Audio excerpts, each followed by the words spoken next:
Balik po kita digdi sa tuyang programa na perspektibo. So bago kita nag-break sa tuyang pinagtawan doon so mensahe ni Pope ah, Leo XIV during the 44th session ano po kang FAO conference duman sa Roma.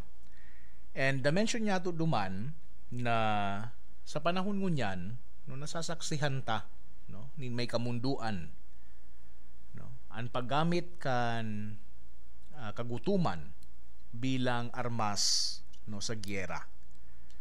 And sabi ni duman sa mensahe na ito no syempre pag yaon ng conflict so mga parauma day nakapabakal no kan sa indang mga produkto and naglalangkaw ang inflation.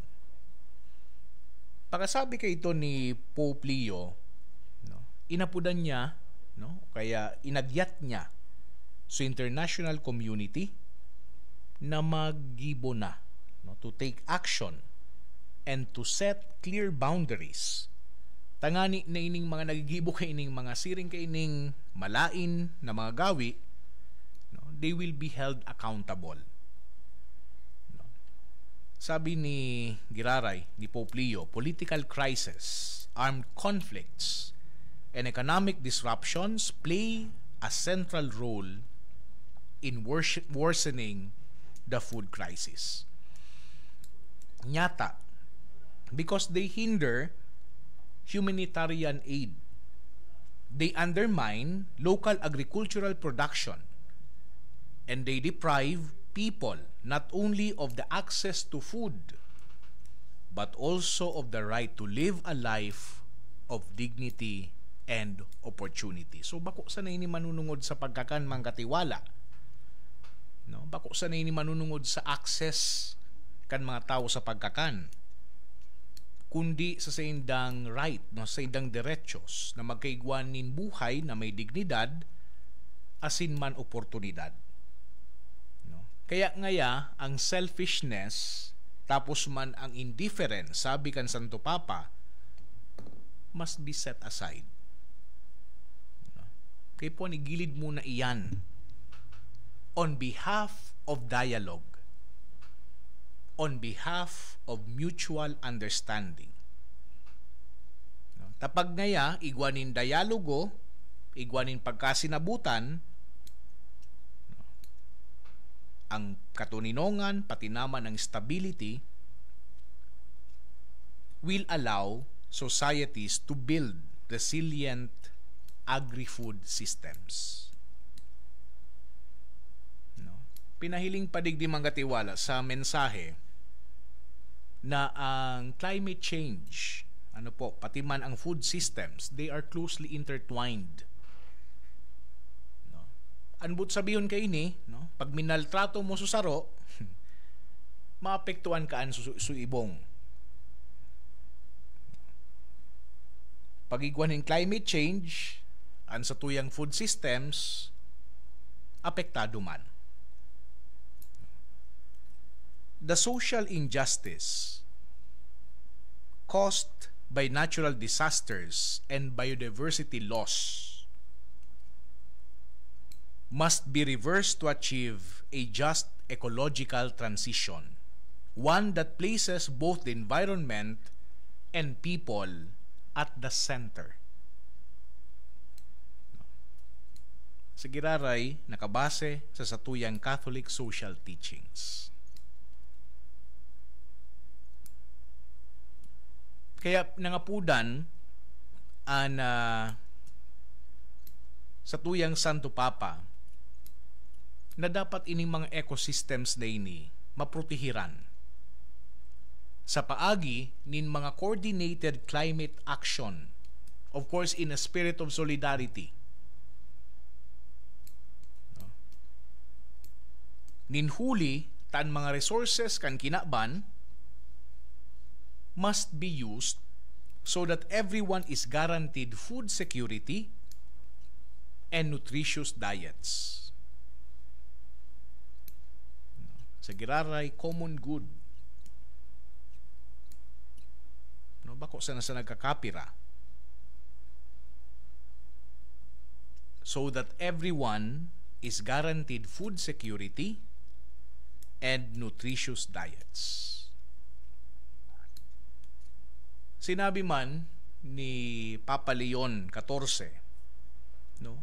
So sa iyang pagmundo na sa mga financial resources pati naman sa mga innovative technologies mas ginagamit duman sa pag-produce din mga armas asin man sa weapons trade. So kwarta, mas inienot ang paggamit kaiyan para magibo nin mga armas.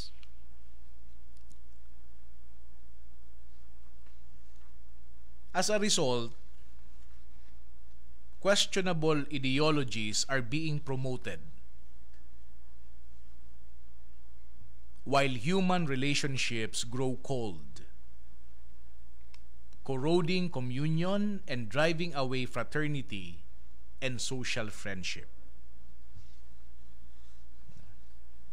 Duman sa udya na parte mang katiwala kana mensahe ni Pope Leo XIV. Magayon sinabi niya. Sabi niya, in order to achieve this noble cause, I wish to assure you that the Holy See will always be at the service of concord among peoples and will never tire of cooperating for the common good of the family of nations. With special regard for the most afflicted human beings who suffer hunger and thirst, and also for those remote regions which cannot rise from their prostration because of the indifference of those for whom the exercise of unfailing solidarity should be an emblem of their lives.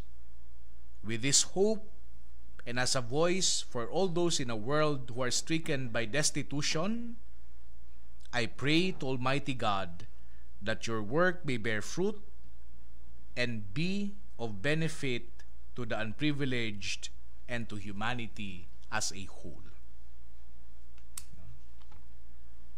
Ining pagtaram na ini ni Pope Leo XIV, lugod iyo man an maging disposisyon niya to. Lalong-lalo na sa mga tugang tang nangangaipo. Itong mga nagugutom asin mga napapaha. Itong mga tao na napapasipara na because of the indifference kanibang tao. And gabos na ini of course mangkatiwala sa tuyang magigibo sa tabang kan sa tuyang mahal na Diyos. Asin lugod i-commitment niya to an sa tuyang sadiri sa pag-address kan pangangaipo kan sa tuyang kapwa. Kadakol na mga praktikal na bagay na pwede niya itong gibuhon.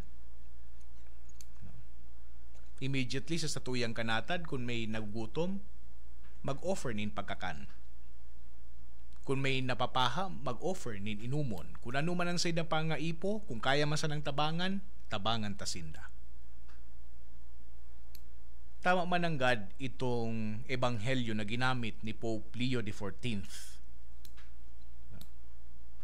Hinagad sutabang kan mga disipulos tanganing pakakanon surinibong katawo na yaon duman. Sa siring manapaagi sa hiling ko, iyo man ini ang pinagahagad sa satuya kan satuyang kagurangnan. Nakita mismo ang magtabang sa satuyang kapwa. Sa kabus po na nakasabay niya to sa radyo, sa telebisyon, sa nagdangog, asin man sa mga naghiling, sa satuyang mga katiwala, sa mga parokya, sa mga harong, sa mga eskwelahan, salamat tunon po sa indong mga katiwala. Ini po si Father Kevin Fonasher, ang sa indong katiwala sa katotohanan. Bendisyonan ka mukhang mahal na Diyos, maray na hapon.